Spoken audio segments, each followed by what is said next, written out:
அன்னைக்கு இது ஒரு சின்ன ஒரு இயக்கம் ஆரம்பிச்சு இன்னைக்கு தமிழ்நாட்டில் 35 லட்சம் வாக்கு மேலே பெற்று ஒரு அங்கீகரிக்கப்பட்ட ஒரு கட்சியாக இருக்காங்க நாம் தமிழர் கட்சி. இந்த நாம் தமிழர் கட்சி உருவான கதை உங்களுக்கு தெரியுமா? தெரிஞ்சுக்க இந்த வீடியோவை ஃபுல்லாக பாருங்க. எல்லாருக்கும் வணக்கம், நான் உங்க ஹரிஷ். இந்த வீடியோவில் எதை பற்றி பார்க்க போகிறோம் அப்படின்னா, இன்னைக்கு தமிழ்நாடு அரசியலில் தவிர்க்கவே முடியாத ஒரு மூணாவது பெரிய கட்சியாக இருக்காங்க இந்த நாம் தமிழர் கட்சி. ஒரு சின்ன இடத்துல இருந்து ஆரம்பிச்சு கிட்டத்தட்ட இன்னைக்கு 35 லட்சம் வாக்காளர்களோட இங்கே ஒரு பெரிய கட்சியாக இன்னைக்கு தமிழ்நாட்டில் பயணிச்சுக்கிட்டு இருக்காங்க. இந்த கட்சிக்கான ஒரு மெயின் பிரேக்கிங் பாயிண்டாக இருந்தது மே 18 2009 முள்ளிவாய்க்கால் படுகொலை தான். இலங்கையில் நடந்த இந்த ஒரு சம்பவத்துக்கு அப்புறம் தான் இந்த ஒரு எழுச்சி அப்படின்றது நடந்துச்சுன்னு சீமான் அவர்கள் நிறைய இடத்துல சொல்லியிருக்காங்க. இந்த ஒரு சம்பவத்தை அடிப்படையாக வச்சு தான் தமிழராய் இறைவோம் தமிழராய் வாழ்வோம் அப்படின்னு இந்த ஒரு முழக்கத்தோட இந்த ஒரு புதிய கட்சி அப்படின்றத தொடங்கினார் சீமான் அவர்கள். தினத்தந்தியோட நிறுவனர் சீபா ஆதித்தனார் அவர்களால் உருவாக்கப்பட்டது தான் இந்த நாம் தமிழர் இயக்கம் அப்படின்றது.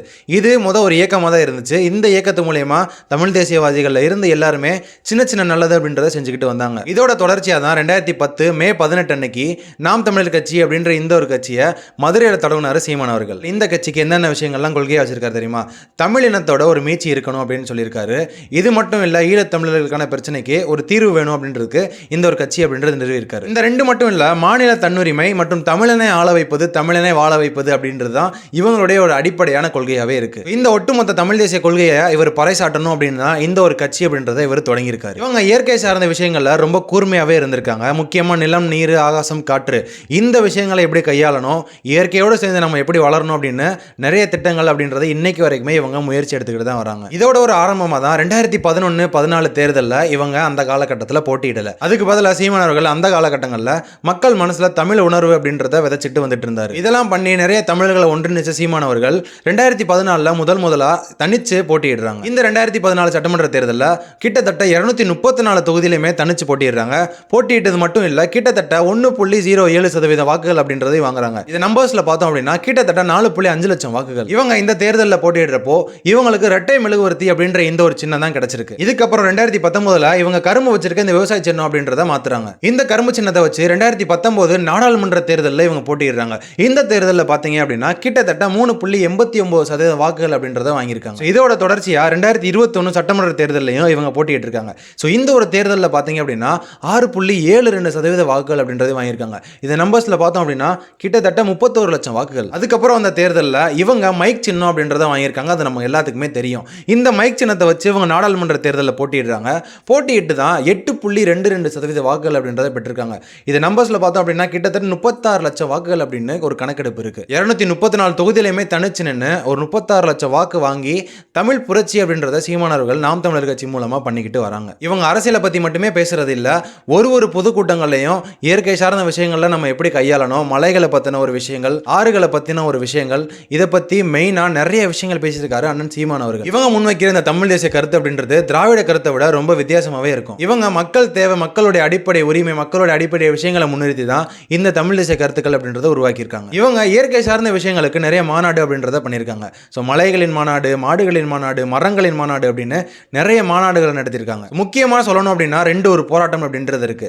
சீமான் அவர்கள் மேய்ச்சல் மாடுகள் அப்படின்றத மலையில மேயக்கூடாது அப்படின்ற இந்த ஒரு விஷயத்துக்காண்டி களத்தில் இறங்கி ஒரு பயங்கரமான போராட்டத்தை முன்னெடுத்து அதை வெற்றி பெறவும் செஞ்சாங்க. இவங்க முன்வைக்கிற அரசியல் எப்பவுமே தமிழை முன்னிறுத்தி தான் இருந்திருக்கு. இவங்க தமிழ்நாட்டில் தமிழன் தான் ஆளணும் அப்படின்ற ஒரு கருத்தை ரொம்ப ஸ்ட்ராங்கா சொல்லிட்டு வராங்க. 2024 தேர்தலுக்கு அப்புறம் இந்த ஒரு கட்சி அப்படின்றது ஏற்கலப்பை வச்சிருக்க விவசாயியோட சின்னமா இவங்க வாங்கி வச்சிருக்காங்க. இந்த 2026 சட்டமன்ற தேர்தலில் ஒவ்வொரு தொகுதியிலையும் இவங்க தனிச்சு போட்டியிடுறாங்க. எந்த ஒரு கட்சியும் இல்லாத மாதிரி இவங்க பெண்களுக்கு 50% இடஒதுக்கீடு அப்படின்றத கொடுத்திருக்காங்க.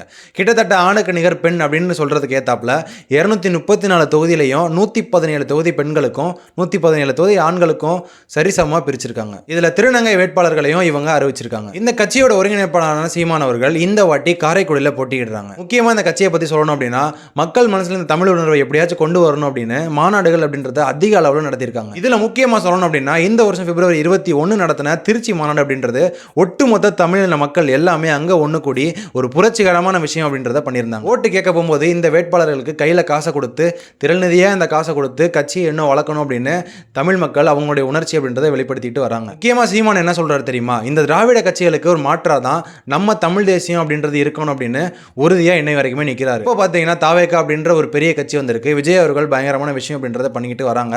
ஒரு இடத்துலையும் விஜய் அவர்களுக்கு கூடுற கூட்டம் அப்படின்றது ரொம்ப ரொம்ப ரொம்ப பெரிய அளவில் இருக்குது. இதனால நாம் தமிழர் கட்சிக்கு ஒரு பின்னடைவு ஏற்படும் அப்படின்னு நிறைய பேர் சொல்லிட்டு வராங்க.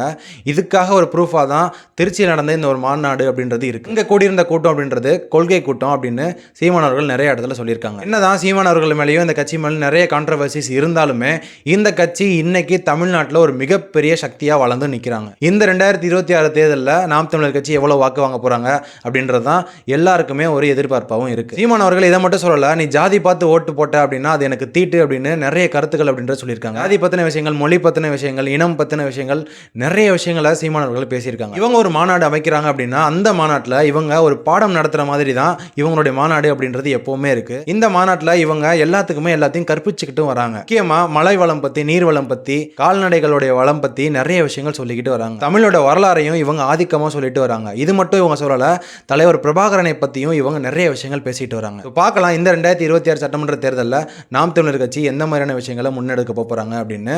இந்த வாட்டி ஜெயிப்பாங்களா அப்படின்னு நம்ம பொறுத்து இருந்தால் பார்க்கணும். அடுத்து எந்த கட்சியை பற்றி போடலாம் அப்படின்னு கமெண்ட்டில் சொல்லிட்டு போங்க. இதே மாதிரி இன்னொரு வீடியோவில் பார்க்கலாம். பாய்.